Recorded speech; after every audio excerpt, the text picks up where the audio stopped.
Shrimati Mahua Moitra.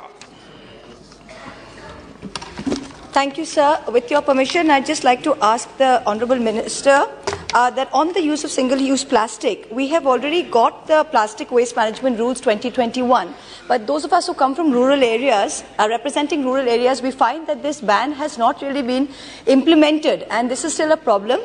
What I'm asking is, what is the alternate mechanism we are using? Because still today, for most vendors, single-use plastic remains the cheapest form. So are we developing jute or cloth or anything at the same price point that people can actually pick up? Because if we are bringing a law in and not giving an alternative, that's why people are not accepting the alternative. So what is the other biodegradable options that the government is trying to promote?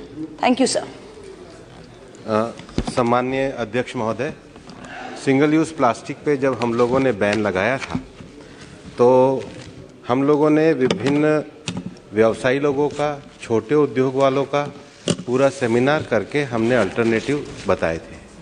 जिस प्रकार से single use plastic में earbuds with plastic sticks और plastic sticks, balloon, flex, उसका जो alternative है, हमने paper cloth के फ्लैक्स, बॉम्बो कॉटन ईयरबड्स, उनका हम लोगों ने किया है। ज़्यादा से ज़्यादा जो छोटे कटलरीज और बाकी के जो स्पून्स वगैरह हैं वो भी हमने लकड़ी के दिए। और इसलिए अगर आजकल आप विमान में भी जब यात्रा करते हैं तो सिंगल यूज़ प्लास्टिक के जो विकल्प के रूप में इन चीज़ों का प्रयोग किया जाने लगा और इनसे निश्चित रूप से लघु और कुटीर उद्योगों को लाभ मिला है।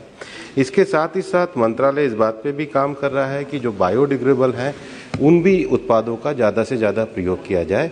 और हम लोगों ने सिंगल यूज़ प्लास्टिक में जो जिन चीज़ों को बंद किया है उसके अतिरिक्त जो छोटी प्लास्टिक की जो थैली आती है वो 75 माइक्रो तक हम लोगों ने 30 सितंबर तक करी और अब दिसंबर के बाद 125 की जो माइक्रो वो जो उसकी लेंथ की जो प्लास्टिक की थैली वो भी बंद होगी।